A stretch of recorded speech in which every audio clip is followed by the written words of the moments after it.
తెలంగాణ ప్రభుత్వం ధైర్యంగా తమ నిరసననైనా కూడా తెలియజేయగలుగుతుంది. ఇది యూనియన్ బడ్జెట్ కాదు, ఇది బీహార్, గుజరాత్ రాష్ట్రాలకు సంబంధించిన బడ్జెట్ అని తెలంగాణ ప్రభుత్వం గట్టిగా విమర్శించగలుగుతుంది. మా రాష్ట్రానికి పూర్తిగా అన్యాయం చేశారని మాట్లాడగలుగుతుంది. కానీ ఎన్డీఏ ప్రభుత్వంలో భాగస్వామిగా ఉంటూ మా ఎంపీలతోనే కేంద్ర ప్రభుత్వం నడుస్తూ ఉంటుంది అని చెప్పుకునే టీడీపీ ప్రభుత్వం మాత్రం ఏపీకి ఎలాంటి చెప్పుకోదగ్గ సాయం లేకపోయినప్పటికీ కూడా నోరు మెదపకపోగా ఈ బడ్జెట్ అద్భుతం అంటూ కీర్తిస్తున్నారు. ముఖ్యమంత్రి చంద్రబాబు నాయుడు గారు ఒక ట్వీట్ పెట్టేశారు. సుసంపన్నమైన భవిష్యత్తుకు బ్లూ ప్రింట్ లాంటిది ఈ బడ్జెట్ అని కితాబిచ్చారు. కేంద్ర మంత్రి రామ్మోహన్ నాయుడు అయితే పీడియా సమావేశంలో చిన్నవని చెప్పి అసలు నిర్మలా సీతారామన్ గారు తన బడ్జెట్ ప్రసంగాన్ని దేశమంటే మట్టి కాదోయ్, దేశమంటే మనుషులు అన్న గురజాడ అప్పారావు గారి మాటలతో మొదలుపెట్టారు. ఇదంతా తెలుగు వాళ్ళు గర్వించదగ్గ అంశం అంటూ మాట్లాడేశారు. మొత్తం మీద 2-3 అంశాల్లో మాత్రం రాష్ట్ర ప్రభుత్వానికి తీరని అన్యాయం అటు కేంద్ర ప్రభుత్వం ఇటు చంద్రబాబు నాయుడు ప్రభుత్వం కలిసి చేశాయి అన్న ఒక అభిప్రాయం వ్యక్తమవుతుంది. మరీ ముఖ్యంగా పోలవరానికి సంబంధించి పోలవరం ప్రాజెక్టు కేవలం R&Rకే 33,000 కోట్ల రూపాయలకు పైగా ఖర్చు అవుతుందని 4-5 ఏళ్ల క్రితం నుండే చెప్తూ ఉన్నారు. కేవలం 33,000 కోట్లు అంటే ఆ భూములు కోల్పోయిన వారికి నష్టపరిహారము మళ్ళా పునరావాసం దీనికే 33,000 కోట్లు అవుతుందని 5 ఏళ్ల క్రితమే చెప్తూ వచ్చారు. అది ఇప్పటికి పెరిగి ఉంటుంది. అలాంటిది పోలవరం ప్రాజెక్టు మొత్తం వ్యయాన్ని 30,436 కోట్లు అంటే 30,000 కోట్లకు కుదించేశారు. కేంద్ర ప్రభుత్వం బడ్జెట్లో స్పష్టంగా చెప్పింది 30,000 కోట్లేని. సరే అక్కడికన్నా ఓకేనా అంటే ఇంకా ప్రమాదకమైన అంశం ఏంటంటే 41.15 మీటర్ల వరకు మాత్రమే పోలవరం ప్రాజెక్టు అని చెప్పేశారు. 41.15 మీటర్లకు పూర్తి స్థాయిలో పోలవరం ప్రాజెక్టు నిర్మాణానికి ఈ 30,000 కోట్లు అని చెప్పేశారు. నిజానికి పోలవరం ప్రాజెక్టు కట్టాల్సింది అనుకున్న దాని ప్రకారం 45.71 మీటర్లు 45.71 మీటర్లు కడితేనే అనుకున్నట్టుగా 200 టీఎంసీల నీటిని నిల్వ చేయవచ్చు, 900 మెగావాట్ల విద్యుత్ ఉత్పత్తి, విశాఖకు నీరు, 400 గ్రామాలకు తాగునీరు, కృష్ణా డెల్టా స్టెబిలైజేషన్కు మళ్లింపు ఇవన్నీ సాధ్యమవుతాయి. కానీ 41.15కే పరిమితం చేస్తే చంద్రబాబు నాయుడు గారు చెప్తున్నారు కదా పోలవరం నుంచి బనకచెర్లకు నీళ్లు తీసుకొస్తాం కర్నూలు జిల్లా వరకు అని.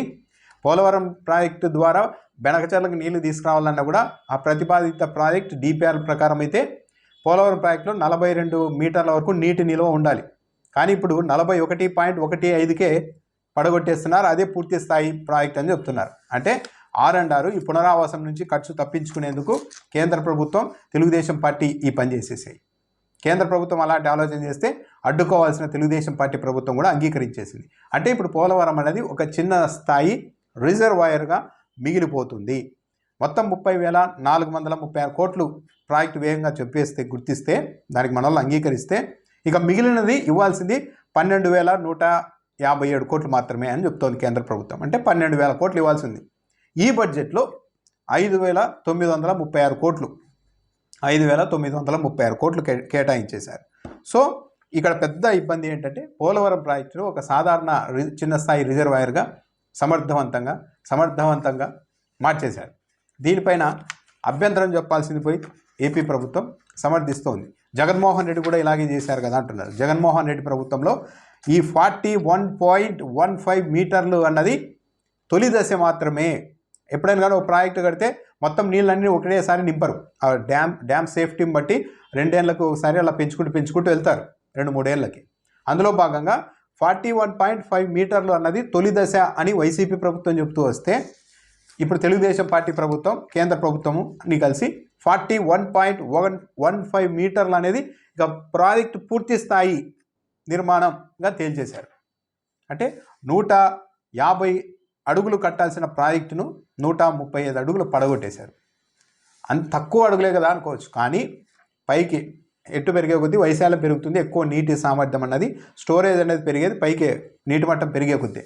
కానీ ఈరోజు అది పని అయిపోయింది. ఇక మెడికల్ సీట్లకు సంబంధించి మన చంద్రబాబు నాయుడు గారి ప్రభుత్వం కారణంగా ఏపీ భారీగా నష్టపోతుంది. ఈరోజు కేంద్ర ప్రభుత్వం బడ్జెట్లో వచ్చే 5 ఏళ్లలో 75,000 మెడికల్ సీట్లు రాబోతున్నాయని ప్రకటించారు. 75,000 మెడికల్ సీట్లు ఈ రాబోయే ఏడాది నెక్స్ట్ ఏడాదిలోనే 10,000 సీట్లు ఇస్తాం అని చెప్తున్నారు. మన ఏపీలో 15 మెడికల్ కాలేజీల నిర్మాణానికి జగన్మోహన్ రెడ్డి శ్రీకారం చుట్టారు. 5 పూర్తి అయ్యాయి. అవన్నీ పూర్తి అయి ఉంటే వచ్చే ఏడాది నాటికి ఆ 2,500 మెడికల్ సీట్లు రాష్ట్ర ప్రభుత్వానికి వచ్చి ఉండేవి కంపల్సరీగా. కానీ చంద్రబాబు నాయుడు ప్రభుత్వం వచ్చిన తర్వాత వాటన్నింటినీ ప్రైవేటుకు అప్పగించడానికి రకరకాల కారణాలు చెప్తూ ఇంకా నిర్మాణాలు పూర్తి కాలేదని చెప్తూ మాకు ఈ మెడికల్ సీట్లు అవసరం లేదు అంటూ కేంద్ర ప్రభుత్వానికి లేఖలు రాసేశారు. కొన్ని చోట్ల నిర్మాణాలు కొనసాగుతూ ఉంటే మధ్యలో ఆపించేశారు. అంటే మొత్తం ప్రైవేటుకు అప్పచెప్పడానికి ఈ ప్లాన్ చేశారు. ఇదే మెడికల్ కాలేజీలు నిర్మాణం కొనసాగించి ఉండి పూర్తి చేసి ఉంటే వచ్చే ఏడాది 2500 మెడికల్ సీట్లు రాష్ట్రానికి వచ్చి ఉండేది. కానీ లేదు. మొత్తం ఈ బడ్జెట్లో 57,500 కోట్ల రూపాయలు పన్నుల రూపంలో కేంద్రం నుండి మన రాష్ట్రానికి వాటాగా వస్తుందని చెబుతూ ఉన్నారు.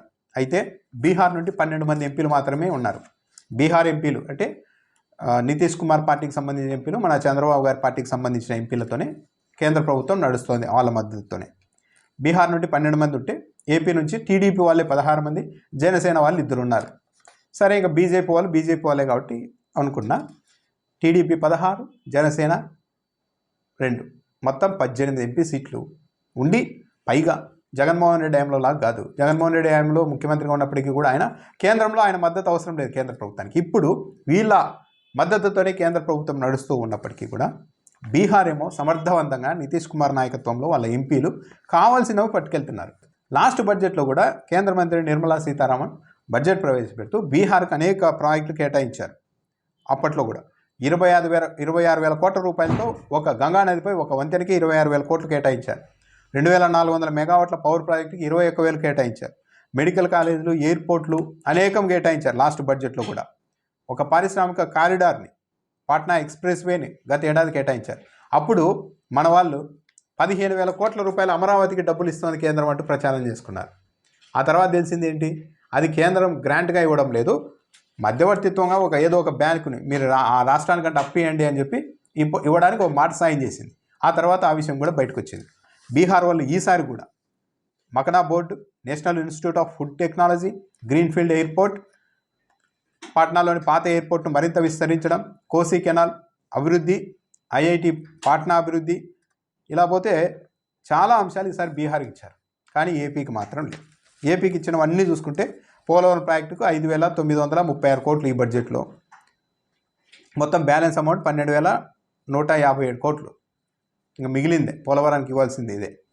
విశాఖ స్టీల్ ప్లాంట్కు 3,297 కోట్లు. చెప్పాలంటే ఇదే రాష్ట్రానికి సంబంధించిన పెద్ద వ్యవహారం కూడా కాదు ఇది. విశాఖ పోర్టుకు 730 కోట్లు. రాష్ట్రంలో ఆరోగ్య వ్యవస్థ బలోపేతానికి 162 కోట్లు. ఏం పెద్దగా ఉపయోగం ఉండదు. రాష్ట్రంలో జీరో బడ్జెట్ నేచురల్ ఫార్మింగ్కు 186 కోట్లు. రాష్ట్రంలో రోడ్లు వంతెన నిర్మాణానికి 240 కోట్లు. రోడ్లు వంతెన నిర్మాణానికి 240 కోట్లు. ఈ 240 కోట్లతో అమరావతిలో 5-6 కిలోమీటర్ల రహదారి కూడా వేసుకోలేరు. ఎగ్జాంపుల్ చెప్పాలంటే ఇలా ఉంటే పరిస్థితి. దీన్ని మాత్రం మన వాళ్ళు విపరీతంగా స్వాగతిస్తూ ఉన్నారు. అద్భుతమైన బడ్జెట్, ఉజ్వల భవిష్యత్తుకు బ్లూ ప్రింట్ లాంటిది అని మన వాళ్ళు చెప్తూ ఉన్నారు. మరి చంద్రబాబు నాయుడు గారి బలహీనతనే కేంద్ర ప్రభుత్వం ఆసరాగా తీసుకుంటుందా? ఏమీ అడగలేని స్థితిలో చంద్రబాబు నాయుడు ఉన్నారా? తన మీద గవర్నమెంట్ డిపెండ్ అయి నడుస్తూ ఉన్నప్పటికీ కూడా కనీస స్థాయిలో గౌరవప్రదంగా బీహార్, గుజరాత్ బడ్జెట్ ఇదే అని అందరూ అన్ని రాష్ట్రాలు అంటున్నప్పుడు, ఇక్కడ మన రాష్ట్రం ఎంపీలతో డిపెండ్ అయి బతుకుతూ ఉన్నప్పుడు, మనకు అప్పుల్లో ఉన్నాం, ఆర్థిక ఇబ్బందుల్లో ఉన్నామని చంద్రబాబు నాయుడు ఒకవైపు చూపుతూనే తన ఎంపీల సాయంతో కనీస స్థాయిలో నిధులు, ప్రాజెక్టులు తెచ్చుకోలేని పరిస్థితి వచ్చిందంటే చంద్రబాబు నాయుడు గారిని కేంద్ర ప్రభుత్వం పూర్తిగా లైట్ తీసుకున్నట్టుగానే ఉంది. ఏమి ఇచ్చినా ఏమి ఇవ్వకపోయినా ఇక చంద్రబాబు నాయుడు నోరెత్తే పరిస్థితి లేదు. ఇప్పటికే 2-3 సార్లు బయటికి వెళ్ళి మళ్ళీ వచ్చి కలిశాడు. ఇంకోసారి అలా చేయలేరు అన్న ఉద్దేశంతో చాలా లైట్గా తీసుకుంటుందా తెలుగుదేశం పార్టీ ప్రభుత్వాన్ని కేంద్ర ప్రభుత్వం అన్న అనుమానాలు అయితే కలుగుతున్నాయి. సో ఏపీకి మాత్రం ఏమాత్రం చెప్పుకోదగ్గ స్థాయిలో ఏమీ రాలేదు.